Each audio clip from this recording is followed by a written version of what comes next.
Amaravati project, something that I know the Honorable Prime Minister, Chief Minister is very, very passionate about.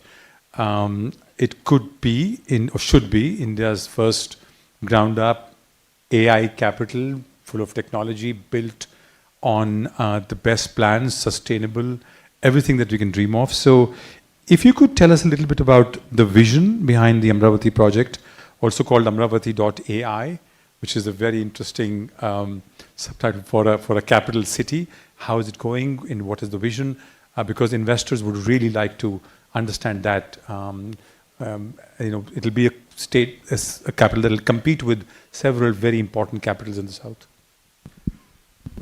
With other capitals in the world. We're going to compete with other capitals in the world, and that's our aspiration as a state. So, as a state, we got bifurcated in the year 2014. So, we are the new state, capitalist state. We started our journey from scratch, and Mr. Naidu is known for building cities ground up. An example of that is Hyderabad. So, Hyderabad was built by the Nizam, Secunderabad by the British, and Cyberabad by Mr. Naidu. He has a great contribution in that. So, he's known for it, and he brought the same vision, but he said, let's do this from scratch, and a completely green field. And the beauty of this project is not just the technology bit, but the human angle, where not even an acre was owned by the government, it was owned by the farmers. So we pooled the land from the farmers, where developed land went back to the farmers. So how do you make farmers part of this growth, the economic growth that we're going to deliver? So and that's very unique in that sense. And we started off with that project. It is going to be India's world-class city. It's going to be all green powered. It's a city that's going to have district cooling system. Like how we have power, water coming and gas coming home, you'll actually have air conditioning coming as service. So we're looking at various efficient models that have been deployed across the world that can enable us to leapfrog as a city. That's one part. The second part comes to the entire knowledge bit. If you look at it, we already have India's premier institutes like SRM, VIT, already having campuses there, and they're creating world-class students, faculty coming out of that area, and more campuses are going to come. So that's where the entire knowledge economy is going to get kick-started. And saying that, as a government, we are very passionate about real-time governance. We did this in the past between 14 and 19.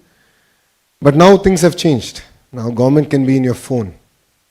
So why should you go to office? And single question is that. So when you push a button, you're able to watch a movie. When you push a button, you're able to get a cab or groceries or lunch or dinner.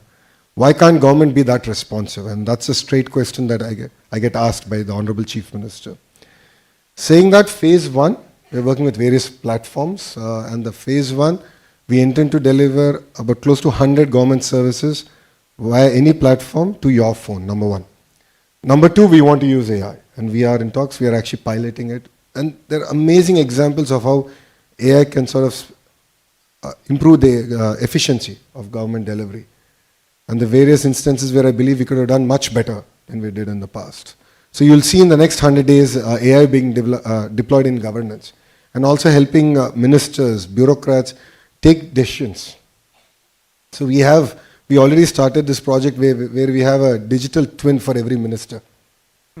And based on the entire social listening, based on the feedback from various sources, it would advise that these are probably the 5 areas you want to pay attention in this week.